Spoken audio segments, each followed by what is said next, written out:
그렇다면 맞아요. 제가 자세 안 좋아진 분들도 많아진 만큼 이 허리에 대해서도 잘못된 건강 상식을 갖고 계시는 분들이 많을 것 같습니다. 오늘 이 시간 또 팩트 체크하면서 제대로 한번 풀어보도록 할게요. 자, 디스크에 대한 팩트 체크 첫 번째 시작해 보겠습니다. 허리가 아플 때는 통증을 완화해주는 보조기구를 착용하고 생활하는 게 좋다. 그치. 오, 하나, 둘, 셋. 따단. 뭐예요 이거는? 나 오늘 처음으로 이걸 한번 들고 싶어. 이렇게 해서요? 저는 왜 그러냐면 네. 사실 우리 딸이 출산을 하고 나서 이제 손목 보호대를 하고 있어. 막 네. 손목 보호대도 이제 또 이렇게 손가락을 끼고 이 발목으로 오는 게 있고 맞아요. 그냥 하는 게 있고 뭐 이렇게 있더라고. 그걸 왜 그래 하느냐 하니까 이제 출산 이제 우리 딸이 이제 아이를 3명이 낳았잖아요. 첫 아들부터 그렇게 하기 시작하더라고. 그래서 아 그런 걸 하면 좀 좋아? 좋대. 근데 내가 어디서 방송인가 어디서 보니까 이 보호대라는 것은 그 잠깐의 순간에 그것을 근육을 올리기 위해서 만들어주는 거지 어느 정도 되면 보호대를 풀고 자기 스스로 근육이나 이런 걸 올려야 된다는 걸 들었어요. 그래서 이걸 평생에 가면 모든 것을 인체가 보호대에 의존을 해버리기 때문에 네. 자기 근육을 못 키운대. 그래서 제가 방송 처음으로 네. 제가 보호대를 하되 끝나고 나면 바로 자기 몸으로 가라. 그래 중립을 처음으로. 야 이러고 나니까 당신들 할 말이 하나도 없어 진짜. 저는 너무 많이 반대로 헬스장 같은 데를 가면 평소에 드는 무게는 맨몸으로 하다가 오늘 뭐 10kg, 20kg 더 올려볼까요? 하면 그때 약간 복대 같은 거를 이렇게 하고. 선생님이 맞아요. 채워주시더라고요. 그렇지, 그냥 올릴 때. 복압 잡고 하실게요. 이렇게 해가지고 그러면은 확실히 좀 힘이 확 들어가는 게 느껴지던데. 맞아요. 그때만 써라. 그때만 써라. 할 말 많죠. 왜냐하면 손목이랑 허리는 위치 자체가 달라요. 여기는 가만히 맞네. 놔두면 네. 운동을 할 수가 없어요. 근데 허리는 어쩔 수 없이 돌아다니려면은 쓸 수밖에 없는 신체 구조상 도움을 받아야 된다. 저는 그렇게 생각합니다. 저는 이게 제가 네. 직접 본 건데 네. 오. 저희 장모님이 이제 사실 그 허리 수술을 하셨어요. 네. 수술 전에는 제가 이렇게 보조기구, 복대 같은 거 착용한 걸 본 적이 없는 것 같고 대신 운동 같은 걸 조금 완화를 하면서 좀 했었고요. 수술하고 난 뒤부터는 한두 달 정도는 계속 이걸 붙이고 계셨는데 한 3달쯤부터는 아예 떼신 걸로 기억이 나거든요. 그렇지 그렇게 내가 똑같이 가야지. 그거를 어쨌든 저는 X로 한번 그래서 들고 왔습니다. 그래요? 자, 이렇게나 참 갈리기는데 정답 한번 알아봐야죠. 다 선생님, 다르네. 정답은요? 정답은 X입니다. 진짜요? 그럼 착용하고 생활하는 게 안 좋다는 말씀인가요? 그러면은 보조기 같은 경우는 2가지 형태가 있는데요.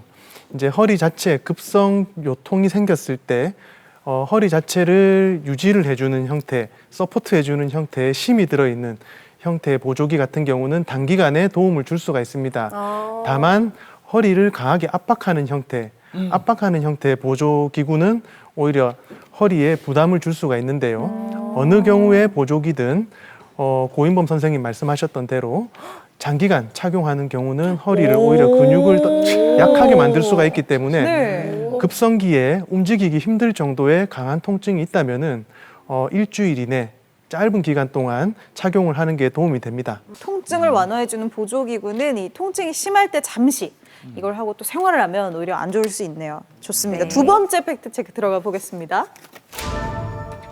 디스크 진단을 받으면 더 악화되기 전에 수술이나 비수술 요법 등을 시행해야 한다. 이렇게만 읽었을 때는 뭐 틀린 말은 없는 것 같다는 그러니까요. 생각이 드는데요. 나는 좋다. 하나, 둘, 서이. 화이팅. 오차. 네.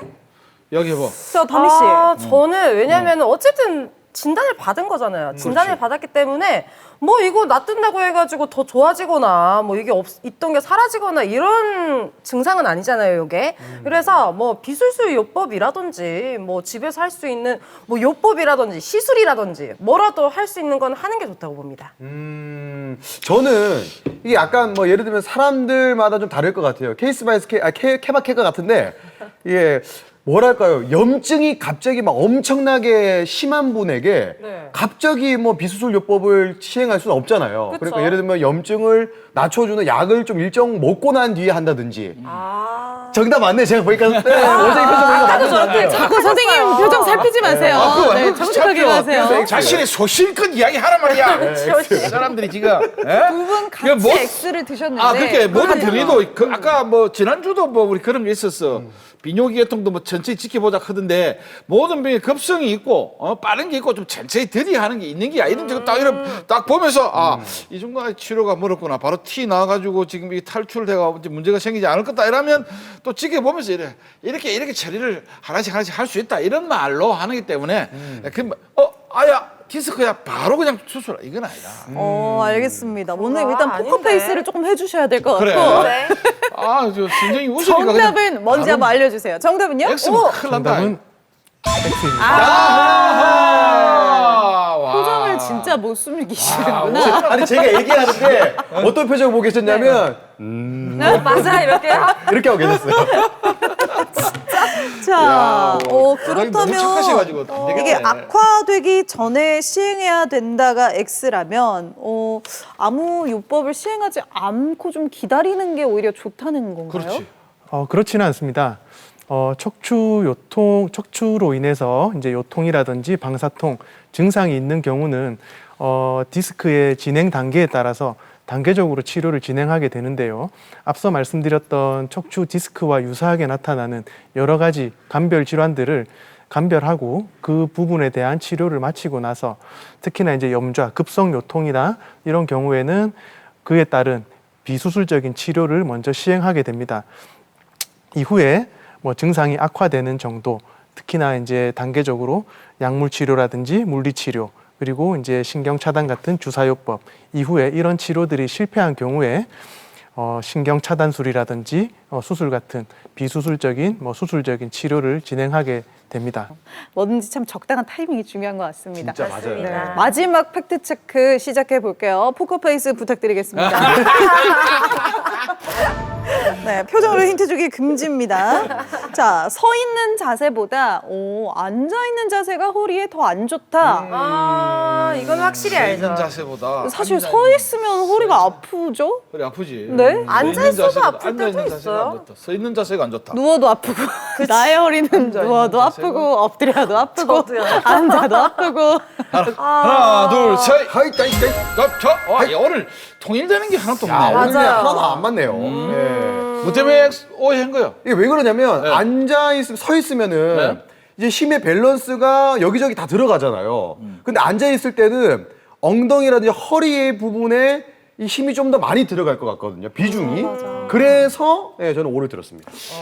저는 여러분들 군대에 간 사람들은 알 건데요. 이 제일 이 훈련이 좀 심한 게 내 경험으로 사람들 힘들다 한 거는 뭐냐면 막 뭐 이렇게 포복하고 기고 뛰고 이런 것보다 네. 차렷 자세로 5분 10분 세워놓는 게 제일 힘듭니다. 그러다가 차렷 자세로 세워놓고 뭐 고개가 들린다, 손이 깜짝한다, 뭐 이래 들린다, 뭐 눈이 깜짝깜짝 이런 거 정말 이 자세가 차렷 자세로 가면 진짜 힘들거든요. 힘들 것 그래서 앉아 있는 자세 어떤 허리에 무리가 갈지 모르지만 서 있는 게 제일 힘든 거 보면 이 서 있는 게 제일 안 좋은 거예요. 차렷 자세. 맞아요. 진짜 서 있는 게 힘들어요. 진짜 서 있는 네. 자세가 가만히 더 안 좋다 그렇지. 말씀하시는 네, 거예요. 네, 네. 저는 또 의견이 조금 다르긴 한데 답은 똑같네. 답은 똑같은데 X인데 왜냐면은 서 있거나 앉아 있거나가 중요한 게 아니에요. 뭐냐면 자세에 따라서 안 좋아지는 거지 앉아 있는다고 더 안 좋고 뭐 서 있는다고 더 안 좋은 그러니까 게 예를 아니라. 들어서 네. 서 있어도 짝다리로 서 있으면 그렇죠, 앉아 그렇죠, 있는 것보다 그렇죠. 더 안 좋을 수 있고. 그렇죠, 그렇죠. 항상 바른 자세로 이렇게 어깨 펴고 네. 요런 자세가 좋다. 저는 그렇게 생각합니다. 죄송한데 그런 사람이 디스크가 있어요? 네, 이런 자세, 죄송해요. 그런 자세를 딱 잘 알고 있는 사람이 디스크 혼자만 걸려 있어. 디스크는. 저만 있어요, 근데? 조용히 그럼 혼자 있어. 제목을 디스크는. 아니, 실제로 남아있구나. 디스크가 나와 있어요? 실제 진짜 이게- 진단을 받으셨어요? 바다가 갑자기 이렇게 됐는데 이렇게 뭐가 뼈가 4번, 5번 척추가 이렇게 뭐가 이렇게 어긋나 있대요. 원래 이렇게 딱 있어야 딱 되는데. 이렇게 정돈이 돼 있어야 되는데 하나가 이렇게 삐져나왔다 그랬나 세 개가 안 맞춰져 있다 그랬나 그거 죄송합니다. 디스크가 아니고. 춤을 너무 열심히 춰서 그런 건 아니에요. 아니요, 자세가 안 좋아서 그래요. 항상 이러고 있어. 노네. 자, 일단 알겠습니다. 과연 근데 또 어떤 정답은 맞추면 자세가, 희한하다. 그죠? 어떤 자세가 허리에 더 안 좋은지 저도 좀 궁금하네요. 오늘 진짜 정답은요? X. 인상 정답은- 하나도 안 쓰고 계시네. 네, 다 틀렸네. 다 맞췄어. 앉아 있는 게 더 와. 안 좋다고요? 예, 정답과 무관하게 앞서서 말씀하셨던 그 세 출연자분 모두 다 아주 적당한 맞는 말씀을 해주셨고요. 허리 자세에 따라서 이제 허리에 가해지는 디스크 자체에 가해지는 압력에 대한 연구 결과에 따르면은 서 있는 자세보다는 앉아 있는 자세, 앉아 있는 자세보다는 쪼그려 앉는 자세, 허리에 가해지는 디스크 자체에 가해지는 압력은 높은 걸로 되어 있습니다. 따라서 서 있는 자세보다는 의자에 앉아 있는 자세가 허리에 가해지는 압력은 조금 더 높습니다. 다만 한다미 선생님 말씀하셨듯이 앉아 있는 자세가 무조건 좋은 건 아니고요. 네. 엉덩이를 빼서 이제 우리가 흔히 앉듯이 엉덩이를 앞쪽으로 빼서 등을 기대 앉는 경우는 오히려 이제 상당히 쪼그려 앉는 것보다 허리가 더 안 좋을 수가 안 있어서 좋다고요? 안 되지, 안 되지. 안 좋은 거예요. 되도록이면은 네. 바른 자세, 엉덩이를 뒤로 바짝 붙여서 오케이. 엉덩이를 뒤로 바짝 붙이고 등받이가 있는 의자에서 허리를 가볍게 뒤에 체중을 실어주는 하긴 이 이렇게 자세에서 있으면은 우리 그래요, 시청자분들이 보시기에도 상당히 안 좋거든요. 지금 이러고 계시다가 벌떡 일어나시는 분들 이러면은 분명히 계실 거예요. 이거는 네. 그 등분녀로 실시간 이제 올라옵니다 거기에. 등 붙이는 쪽팔려면 다름이 여자. 없어요. 네. 오, 알겠습니다. 아, 그렇구나. 쪼그려는 게 진짜 안 좋은 거네요. 네, 맞습니다. 그러면 제일 좋은 자세는 누워 있는 겁니까? 바르게 서 설마요. 진짜요? 맞습니다. 네, 맞아요? 맞습니다. 네, 다만 뭐 늘 누워 있을 수는 없겠죠. 그렇기 때문에 뭐 누워서 생활하면은 우리 척추, 우리 몸 자체에 가해지는 중력에 의한 근육 자극이 없어지기 때문에 네. 근감소라든지 이런 부분 오히려 더 악순환이 될 수가 있기 때문에 적당한 자세, 서 있는 자세, 앉아 있는 자세 이런 부분들을 적절히 섞어가면서 네. 적절한 근육에 자극을 주는 게 제일 좋은 생활 습관인 것 같습니다. 지금 어디 선생님이 한번 그랬잖아. 누워 있는 자세가 제일 좋게 누워 있으면 오장육부가 아무도 안 움직이기 때문에 그냥 바로 관으로 가는 자세라고 그랬잖아. 그렇게까지 말씀을 그때 말씀하셨어. 누워 있는 게 제일 좋게. 무서워요, 무서워. 바로 관으로 가신대. 자세 한 번 더 똑바로 고쳐. 그래, 똑바로 해. 처리야. 똑바로 앉으세요. 감사합니다. 네. 밤이. 알겠습니다. 허리 디스크에 대한 팩트 체크 여기까지입니다. 똑바로 앉아야 될 것 같아요.